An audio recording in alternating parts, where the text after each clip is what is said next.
Bonjour, donc dans cette vidéo aujourd'hui nous allons parler de la PNL et nous allons voir pourquoi cette technique est si intéressante et si importante dans notre pratique. Donc la PNL qui veut dire programmation neuro-linguistique. Alors pourquoi ce terme-là? Pourquoi programmation? Programmation parce que en fait nous allons fonctionner comme un ordinateur, nous allons partir du principe, et la PNL part du principe que nous avons tous le même cerveau, tous la même capacité. Et c'est juste nos programmes, donc nos expériences, notre éducation, tout ce qu'on a appris, qui va venir enrichir notre programmation. Neuro, parce que c'est grâce à notre cerveau qu'on va avoir une représentation du monde qui nous entoure à travers de nos 5 sens. Et linguistique, parce que chaque personne a sa propre expérience du langage. C'est en travers le langage, il est possible de savoir comment la personne a encodé toutes ses expériences sensorielles. Par exemple, le mot chien ne va pas représenter la même chose pour chacun d'entre nous. Pour certaines personnes, le chien, ça va être synonyme de bien-être, d'animal à câliner. Pour une autre personne, le chien, ça va être le dégoût ou la peur, par exemple. Donc la PNL a été mise au point par Bandler et Grinder, et c'est en fait une technique de modélisation. Donc ils ont voulu créer un modèle efficace de communication et de changement basé sur la modélisation de gens d'excellence dans ce domaine. La PNL est une approche systémique. Donc l'individu est constitué d'un ensemble de composantes qui sont toutes interreliées et qui interagissent en permanence les unes aux autres. La PNL est l'étude du comportement lié à l'expérience subjective de la personne. Comment est-ce que la personne s'y prend pour faire ce qu'elle fait? La PNL, c'est aussi une technique de changement, une technique dans laquelle on va accéder à nos ressources et une technique thérapeutique. Nous allons mettre de côté l'aspect thérapeutique et nous allons vraiment nous servir de la PNL pour créer le lien, pour créer le contact plus facilement avec notre sujet. Donc ce que vous allez voir dans le module, ça correspond à 10% de la PNL. La PNL, c'est beaucoup plus vaste que ce que nous allons utiliser. Mais nous, après, pour nos techniques thérapeutiques, nous avons la sophrologie qui va venir remplacer les techniques thérapeutiques de la PNL. Les apports de la PNL pour le sophrologue, la PNL va nous aider à être un meilleur communicant, à aider à accéder au changement, à créer le lien avec le client. Ça va lui permettre de développer son acuité sensorielle, d'être en rapport avec lui-même et le monde qui l'entoure. Et la PNL va également aider le client à clarifier et à formuler un objectif. On y reviendra plus en détail tout à l'heure. La PNL, donc Samantha a préparé une vidéo sur les présupposés et je vais reprendre simplement le principal, qui est très facile à comprendre en théorie mais difficile à mettre en application. La carte n'est pas le territoire. Ce qui veut dire que la représentation du monde qu'on a n'est pas celle du monde réel. C'est une infime partie du monde par rapport à ce que nous, on voit et on ressent. Ce qui veut dire que pour prendre en charge quelqu'un, que ce soit en sophrologie ou en coaching, on va devoir oublier notre propre carte du monde, donc notre propre carte de référence, pour pouvoir rentrer dans la carte du monde de l'autre pour le comprendre. Donc ça suppose d'arriver à s'oublier et d'être dans une neutralité de praticien qui permet de comprendre la carte du monde de notre interlocuteur. La première des techniques qu'on a à notre disposition dans ce module et dans notre pratique, c'est le métamodèle. Le métamodèle, c'est très simple. Quand nous parlons, nous allons utiliser des filtres, donc une utilisation inconsciente de filtres qui vont entraver la communication. Ces filtres vont changer ou oublier un sens d'une partie du message qu'on va passer à l'autre. C'est ce qu'on appelle le métamodèle. Donc l'utilisation du métamodèle avec notre client permet de rétablir les faits. Et là on re-rentre dans le concept de phénoménologie et on s'aperçoit que finalement tout se tient. quels sont ces filtres qu'on va pouvoir utiliser, que le client va utiliser ou que nous-mêmes nous utilisons tous les jours? Eh bien, il y en a 3. Il y a la généralisation, la distorsion et l'omission. Alors, prenons l'omission. Qu'est-ce que l'omission? L'omission est la suppression de certaines informations. C'est en fait un processus de sélection qu'on va faire dans le langage. Elle peut être positive car elle permet de se concentrer sur l'élément essentiel du message, mais elle est parfois limitante et négative parce qu'elle va réduire la carte du monde. Donc, comment est-ce qu'on repère une omission chez notre sujet? Eh bien, il va nous manquer une partie de l'information. On ne m'écoute pas. Qui est ce on? Qui ne vous écoute pas? C'est difficile. Oh, la formation est difficile. Mais difficile par rapport à qui? À quoi? Ça, on l'a pas dans le message. Je vais vous donner un exemple concret. Quand on me téléphone pour prendre des renseignements sur l'école, eh bien, on va me dire, par exemple, vous voyez qu'on l'utilise tout le temps, donc les futurs élèves ou les éventuels futurs élèves m'appellent pour me dire, voilà, on m'a dit qu'on ne pouvait pas apprendre la sophrologie par Internet. Donc la personne arrive avec son message, dans lequel il y a une omission, on lui a dit, mais je ne sais pas qui est ce on, et finalement elle va m'appeler pour confirmer ce qu'on lui a dit. Donc moi, si je pars dans mon argumentaire sur la formation, eh bien l'argumentaire risque de ne pas être entendu par la personne, puisque finalement elle appelle simplement pour conforter son idée.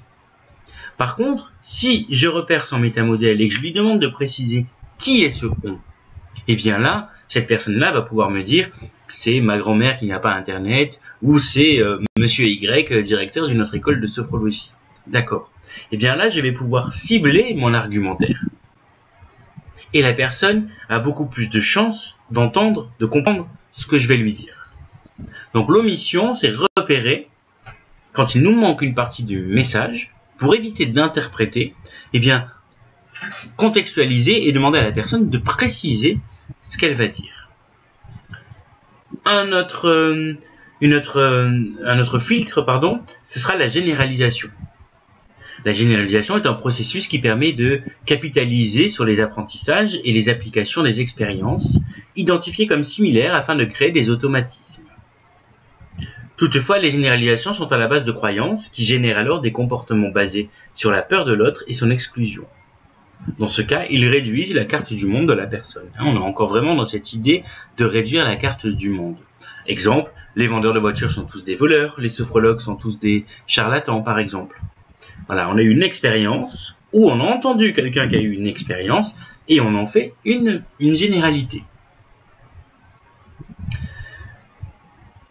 Pareil, quand on repère une généralité, eh bien derrière, on va reposer une question, on va reformuler, on va essayer de comprendre qu'est-ce qui se cache derrière ça.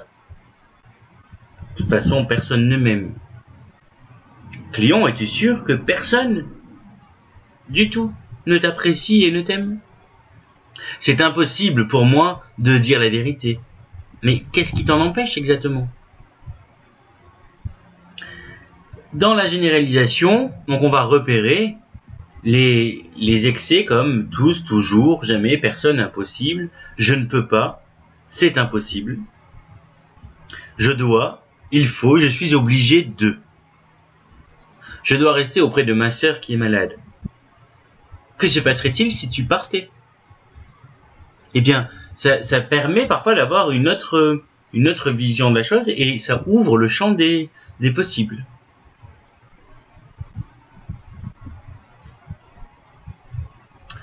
Un autre filtre, ça va être la distorsion. Et la distorsion est un processus de substitution. On va substituer une partie du message. La distorsion, c'est une cause à effet. X cause Y. Tel événement, tel comportement va causer telle situation ou tel comportement. La distorsion, eh bien pareil, on va repérer cette distorsion-là et on va ensuite proposer derrière un recadrage. Cette personne me met mal à l'aise, eh bien, en quoi cette personne te met mal à l'aise? Il est en retard, il n'a aucun respect pour moi, et ça ne vous est jamais arrivé d'être en retard lors de rendez-vous avec des personnes que vous aimez? C'est pas forcément parce qu'il est en retard qu'il te respecte pas et qu'il t'aime pas. Voilà l'idée de la distorsion. Donc, le métamodèle, c'est repérer les filtres de la communication chez notre interlocuteur pour bien cibler son message, pour bien comprendre sa carte du monde, et dans un deuxième temps, pour lui permettre de comprendre, de faire des liens, d'élargir cette carte du monde. Donc, quels sont les bénéfices d'utiliser le métamodèle?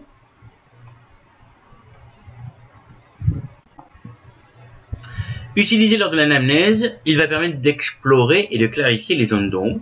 Il permet de mieux cadrer la conversation.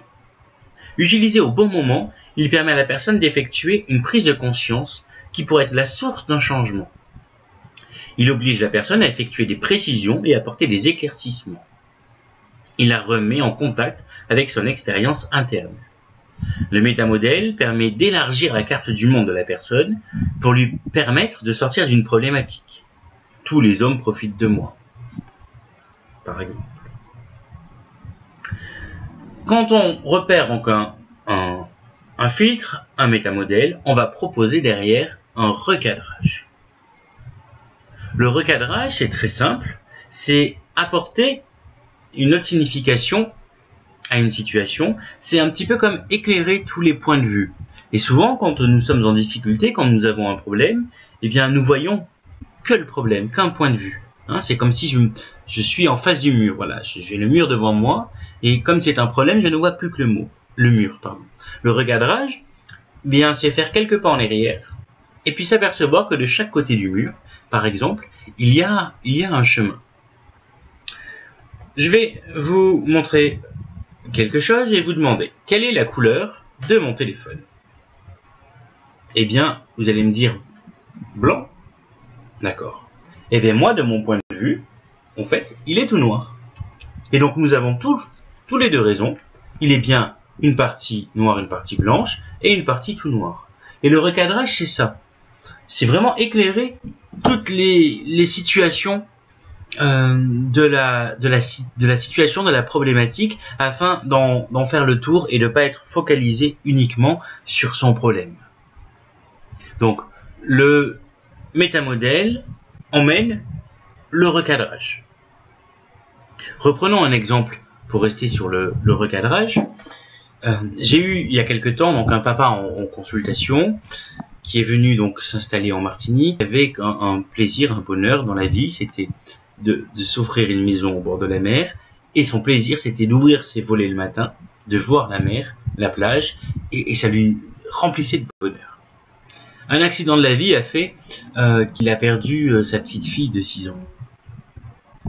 Et depuis qu'il a perdu sa petite fille, ses volets sont fermés, et il ne s'autorise plus à avoir ce moment de bonheur. Et lors de la discussion, eh bien, il va être amené à me dire que pour lui, s'il ouvre ses volets, il sait qu'il va recevoir quelques secondes de plaisir, et il se dit que c'est pas correct pour sa fille, que c'est comme si ça lui faisait rien en fait sa disparition, et comme s'il avait l'impression de la trahir. Eh bien, le simple recadrage dans cette situation-là lui permet de prendre conscience que ouvrir ses volets, prendre quelques secondes de plaisir, eh bien ça n'enlève en rien et l'amour qu'il a pour sa fille et la peine qu'il a de l'avoir perdue. Et on pourrait lui demander, lui proposer la situation inverse. Qu'est-ce que vous pensez que votre fille préférerait pour vous? Que vous gardiez ses volets fermés ou que vous preniez ces quelques instants de plaisir? Nous arrivons maintenant à la dissociation. Dissociation qui est une technique qu'on va utiliser à 2 niveaux. On va pouvoir utiliser ça dans l'anamnèse, donc en état ordinaire de conscience. Et également, vous le verrez, ça va devenir également une technique de sophrologie qu'on pourra utiliser au niveau sophroliminal. Donc là, quand je vous parle, je suis normalement en état associé. Je suis acteur de ce que je vis, je suis présent en moi. Maintenant, si je me dissocie, eh bien, c'est quelque part comme si je sortais de mon corps et je me regardais en train de faire la vidéo. Je me vois faire l'action. En état associé, je vois à travers mon propre regard et je vis la situation avec mes 5 sens. Donc si vous me proposez une visualisation par exemple, que vous m'emmenez sur la plage, eh bien je vais être à la plage, je vais voir l'eau, je vais sentir le vent, je vais entendre le bruit des vagues par exemple. Voilà, je suis en état associé.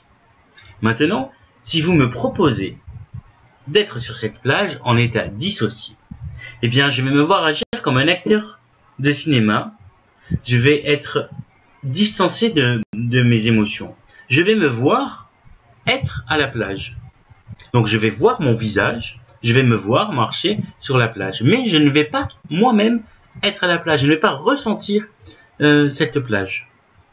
Donc l'intérêt de la dissociation, eh bien, c'est atténuer le ressenti, les émotions, donc le canal kinesthésique. Et on va s'en servir dans 2 cas. Eh bien, pour proposer un recadrage, on peut demander à la personne donc, de se dissocier. Donc on peut le faire en lui proposant de dérouler un écran mental dans sa tête par exemple et de voir la situation. Ou on peut lui proposer de s'imaginer en train de faire quelque chose. Donc la dissociation permet le recadrage et permet d'atténuer une émotion trop vive. Donc j'ai quelque chose à vous raconter pendant l'anamnèse, mais c'est trop violent pour moi. En le racontant, je vais être vraiment mal, je vais revivre tout ce qui s'est passé. Eh bien, la dissociation permet de pouvoir le raconter, de mettre des mots dessus en étant un petit peu plus apaisé. Par exemple, si je dois vous raconter un accident de voiture que j'ai vécu, eh bien, si je vous le raconte en état associé, je vais vous dire, je suis dans ma voiture, je conduis, et puis je vois en face le camion arriver et se rapprocher progressivement de moi jusqu'à l'impact. Et je vais avoir une charge émotionnelle. Maintenant, si je vous le raconte en état dissocié, je ne suis plus dans la voiture. Je vois ma voiture rentrer en collision avec le camion, mais moi, je ne suis pas associé à cette action. Je suis à l'extérieur. Ça permet d'avoir plus de facilité à pouvoir mettre en mots la situation. Le VACOG, maintenant, ou les canaux sensoriels. Donc, nous utilisons nos sens pour communiquer, pour interagir avec le monde qui nous entoure. Donc, le visuel, l'auditif, l'olfactif, le gustatif, le kinesthésique. On va nous utiliser essentiellement dans nos séances donc le visuel, l'auditif et le kinesthésique qui va regrouper l'odorat et le goût en général. Donc, notre relation au monde se fait à travers nos différents sens. Nous utilisons tous les 5 sens, mais nous avons souvent 1 ou 2 sens plus développés que les autres. L'intérêt, c'est de pouvoir repérer chez notre interlocuteur quel est son sens le plus développé. Pourquoi faire? Allez-vous me dire? Eh bien, pour 2 raisons. On peut rencontrer parfois des gens qui discutent de la même chose, qui sont d'accord, et qui pourtant ne se comprennent pas. Et vous avez une personne qui dit « Tu vois ce que je veux te dire ?» Et l'autre en face « Non, j'entends pas ce que tu me dis. » En fait, ils sont sur 2 niveaux. Et ils n'arrivent pas à coller ça, à entendre, à comprendre le message de l'autre, alors qu'ils disent la même chose. Donc l'intérêt, c'est de pouvoir repérer ça et d'utiliser les mêmes mots, d'être dans le même registre, dans la même carte du monde que notre interlocuteur. Deuxième intérêt pour nous, en sophrologie, j'entends parfois des stagiaires qui me disent « Ah ben j'ai fait une séance et monsieur Y n'a pas pu visualiser. » Eh bien, on ne peut pas ne pas visualiser, c'est impossible. La visualisation, c'est un état naturel. Sauf que souvent, visualisation, vue, on va utiliser qu'un seul sens, ça va être la vue. Si on propose par exemple une visualisation de la plage, on va emmener la personne à la plage, on va lui dire tu vois la mer, tu vois les cocotiers, tu vois le sable, d'accord. Et imaginons que cette personne-là est beaucoup plus auditive que visuelle. eh bien elle va avoir du mal, à se créer son imagerie mentale, sa carte du monde, cette plage. Par contre, dès qu'on va commencer à lui parler du bruit des vagues, par exemple, eh bien tout de suite, hop, l'image mentale peut se créer et elle peut du coup être à la plage, faire la visualisation proposée. Donc le VACOG permet d'être sur le même registre de communication de l'autre et ensuite de cibler, d'adapter nos séances de relaxation. Bien sûr, on utilisera toujours tous les sens, mais on accentuera un petit peu plus sur un sens qui sera plus développé. Comment est-ce qu'on détermine donc le système sensoriel principal de notre interlocuteur? Eh bien, on peut déjà se baser sur le langage. Comment est-ce que la personne va parler? Quels sont les prédicats qu'il va mettre en évidence? Par exemple, un visuel va souvent parler en « je vois »,« ah, c'est clair », il va parler en image, il va parler de point de vue. L'auditif, lui, il va plus parler avec des mots comme « j'entends »,« ce que tu veux me dire »,« j'écoute », il va prêter l'oreille, « j'enregistre ». Et le kinesthésique, lui, va plutôt parler en termes de sensation. Il va sentir, ah oui, je sens bien telle ou telle chose. Il va parler en sentiment, en sensation, beaucoup plus. Donc, dans le langage, dans la conversation avec notre interlocuteur, il convient de repérer ces prédicats. Bien entendu, il faut faire attention, et puis, parce qu'il y a des mots qui sont dans le langage courant, comme c'est clair. C'est pas parce que je vais utiliser c'est clair dans la conversation que je suis forcément visuel. Il va falloir une succession de différents prédicats pour nous dire, bon ben d'accord, cette personne est plutôt visuelle. Alors, parfois, on arrive dans la conversation à repérer le prédicat, le sens le plus important. Et parfois, nous n'y arrivons pas. Nous n'avons pas cette information-là. Parce que trop connectés au sens du message, par exemple, nous n'avons pas réussi à avoir cette information. C'est pas grave. Dans ce cas-là, on a une deuxième façon de pouvoir repérer le VACOG de la personne. Ça va être de l'interroger. De mener un petit, entre guillemets, interrogatoire ciblé sur son système sensoriel principal. Et ça va être faire parler la personne, poser des questions ciblées pour que la personne puisse parler avec les sens. Donc, dans ce moment-là, la réponse en elle-même ne va pas nous intéresser. Ce qui va nous intéresser, c'est la façon dont il va nous répondre. Est-ce qu'il va nous répondre avec ce qu'il a vu en premier? Avec ce qu'il ressent? Un exemple, on demande à la personne, qu'est-ce que vous avez fait samedi soir? Ah bah samedi soir, j'étais dans une soirée. D'accord. Quel est le premier truc que vous pouvez me dire sur cette soirée? Eh bien là, on risque d'avoir différentes réponses. Par exemple, alors moi je suis arrivé dans cette salle, et puis il y avait un lustre magnifique au plafond. Voilà ce que je retiens, le premier truc que je retiens de cette soirée. Un autre va vous dire, eh bien, je suis rentré, et puis il y avait la musique que j'aimais bien, donc du coup j'étais dans l'ambiance. Une autre personne va vous dire, eh bien, je suis arrivé, j'étais mal à l'aise, les gens étaient un peu coincés, et je me sentais pas à ma place, par exemple. Voilà quand on parle de quelque chose qu'on a vécu, de quelque chose qui nous tient à cœur, eh bien, on met souvent en avant notre sens. Bien entendu, encore une fois, là, ça suffira pas à nous dire cette personne est visuelle ou kinesthésique. Ça nous donnera une indication qu'il faudra confirmer dans la conversation. Et puis, si on arrive à avoir 3 fois des prédicats visuels bien établis, eh bien, on pourra en déduire que la personne est visuelle. Donc, on pourra adapter notre langage et on pourra surtout adapter notre séance de relaxation en accentuant la vue. Mais tout en continuant à utiliser tous les autres sens.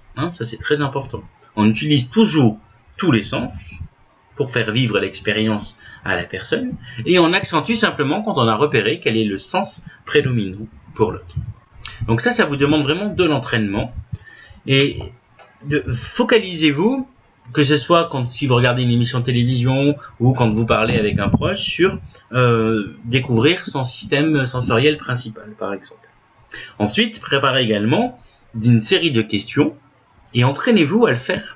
La PNL, c'est ça demande vraiment un entraînement, mais un entraînement technique par technique. Parce que si vous voulez ensuite vous entraîner à à repérer le métamodèle tout en mettant du backup, tout en proposant un recadrage, eh bien, ça commence à faire beaucoup. Par contre, quand vous maîtrisez toutes ces petites techniques, eh bien après vous allez les utiliser spontanément. On arrive à une autre technique, c'est la calibration. La calibration, c'est une étude, une observation fine et attentive de notre sujet. On a souvent entendu dire ou lu des livres ou des émissions qui vont parler donc de notre langage non verbal et de son décodage. Par exemple, hop, les bras croisés, on entend souvent dire que si la personne a les bras croisés, c'est qu'elle est fermée à la communication. La PNL est absolument contre ce genre de théorie, en disant qu'on n'en sait rien. On observe que la personne a les bras croisés, mais on ne sait pas. Si ça se trouve, elle a les bras croisés quand elle est super attentive au message de l'interlocuteur. Donc, ce qu'il convient de faire en PNL, quand on se sert de la calibration, c'est d'observer les comportements de la personne, et ensuite, eh bien, de s'assurer pourquoi elle croise les bras. Dans quel état émotionnel elle est à ce moment-là. Et là, elle va vous dire, ah ben, je croise les bras parce que je suis vraiment à l'écoute, là, j'essaie de comprendre. Ou, eh bien, vous allez comprendre qu'elle a croisé les bras parce qu'effectivement, elle est complètement fermée à cette conversation. La calibration nous permet de ne pas interpréter. Et le risque du praticien, quel qu'il soit, c'est l'interprétation. C'est de dire telle personne agit de telle façon, eh bien, pour telle raison. Nous n'en savons rien. Et pourquoi nous n'en savons rien? Parce que la carte n'est pas le territoire. Si j'interprète pour l'autre, je vais interpréter par rapport à mon cadre de référence à moi, par rapport à ma propre carte du monde, et qui n'est pas la vérité absolue. Elle m'appartient, mais c'est pas la même que celle de mon voisin. Donc, pour éviter d'interpréter, eh bien, je vais devoir rentrer dans sa carte du monde à lui et oublier la mienne. Ce qui veut dire que moi, quand je croise les bras, je suis fermé à la communication. Ça ne veut pas dire que tout le monde sera fermé à la communication quand ils vont fermer les bras. Donc attention à ça, on n'interprète jamais. Jamais, jamais, jamais. Et le risque du praticien, c'est de se mettre à interpréter et de penser à un moment qu'il sait pour l'autre. Donc la calibration, c'est j'observe et j'essaie de mettre en corrélation ce que j'ai observé avec l'état émotionnel de notre sujet. On arrive à la synchronisation. Synchronisation, qui est une technique très efficace pour rentrer en communication, pour établir le rapport avec notre interlocuteur. La synchronisation, agit sur deux niveaux. On a une synchronisation verbale et non verbale. Vous avez quelqu'un qui arrive en consultation, eh bien, la synchronisation, ça va être votre adaptabilité, vous synchronisez à votre sujet, adoptez le même langage. Donc, si vous avez quelqu'un avec un langage soutenu, ben, vous allez avoir également un langage plus soutenu. Également, adopter la posture. Quelqu'un qui va être rigide droit devant vous, eh bien, vous allez également être rigide. Vous vous synchronisez vraiment, vous rentrez en communication, vous établissez le rapport, le contact, vous vous connectez à l'autre. La synchronisation, c'est ça, c'est une connexion qu'on fait à l'autre. Bien entendu, le but, c'est que je me connecte à mon client pour progressivement, également, qu'il se connecte à moi et l'emmener un petit peu dans mon monde. C'est-à-dire, si j'ai quelqu'un de super rigide, je vais être super rigide. Et quand le rapport va être établi, eh bien, je vais progressivement pouvoir me détendre et emmener mon client à se détendre en face et à s'enfoncer dans son fauteuil, par exemple. La synchronisation, c'est quelque chose qu'on fait naturellement. On ne va pas s'adresser à un adulte comme on s'adresserait à un enfant de 6 ans. On s'adapte au langage et à la façon d'être. Eh bien, la synchronisation en PNL, c'est la même chose. C'est assurer un lien correct pour pouvoir passer ensuite notre message. La synchronisation, les commerciaux, par exemple, l'ont très bien comprise. Comment est-ce qu'on arrive à faire rentrer un commercial chez nous, à signer un bon d'achat pour un aspirateur de la NASA dont on n'a absolument pas besoin? Eh bien, parce qu'il y a eu ce rapport de confiance. Synchroniser, c'est communiquer, c'est être dans le même monde, dans la même espèce, dans la même famille. Et donc, du coup, ça donne confiance. On arrive au niveau logique. Alors là, c'est une technique un peu à part par rapport à tout ce qu'on vient de voir. Donc, on a vu le métamodèle, le VACOG, la synchronisation, la calibration, qui sont des techniques donc, pour créer le contact, créer le rapport. Les niveaux logiques, c'est un peu différent. Les niveaux logiques permettent de dépasser un blocage, dépasser une situation dans laquelle on tourne en rond. Donc les niveaux logiques, c'est une pyramide avec différents niveaux. Donc la spiritualité, l'identité, les croyances et valeurs, la capacité, le comportement et l'environnement. Quand on a un problème, quand on est bloqué sur quelque chose, eh bien on est bloqué à un des niveaux là. On va prendre un exemple concret. Vous avez un client qui vient vous voir. Donc je vais prendre un exemple qu'on va schématiser pour la compréhension. Et qui vient en vous disant, voilà, j'ai un problème, je suis feignant. Et du coup, je me mets pas en action, je fais rien. Et pendant l'anamnèse, vous allez essayer de comprendre qu'est-ce qu'il veut dire par là. Vous allez essayer d'aller plus loin que ce mot feignant et vous tournez en rond avec votre client. Il n'y a que ça qui ressort. Ok. Et bien dans ces cas-là, moi je lui propose donc un petit exercice, mes niveaux logiques. Et donc, feignant, c'est un comportement. Ok. Le problème se situe généralement toujours au-dessus de ce qu'on vient de cibler. Donc, le problème, c'est je suis feignant, c'est un comportement.